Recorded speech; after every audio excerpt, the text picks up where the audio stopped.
speaking of Kyrie Irving, there was possibly a thought that the Nets, if they make it far in the playoffs, which I think they're going to, I heard rumors, and this has been a week or two, but there was reports that they possibly would pay Kyrie Irving's fine if he played home games. But what do you think? Do you think Kyrie Irving will actually play home games this year if he remains unvaccinated?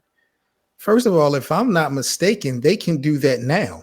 Kyrie, if I'm not mistaken, is eligible technically to play home games now if Brooklyn is willing to pay the fines now. Mm-hmm. And that's not happening. And that's one of the reasons why James Harden is unhappy. But to answer your question, I mean, if they're going to pay the fines, then of course, Kyrie is going to play and will want to play. But if they don't, I mean, Kyrie has already pretty much won. Like, Brooklyn crawled back to Kyrie. They said they didn't want a part-time player, and they kind of crawled back, and because of injuries and COVID and things like that, they wound up needing him. So now Kyrie is able to play ball, and he's still not vaccinated. So, he still won his argument. I don't know really what his focus is, but if they're going to pay, of course, I think Kyrie will play. But if they don't, I don't think it's no sweat off of Kyrie back, to be honest.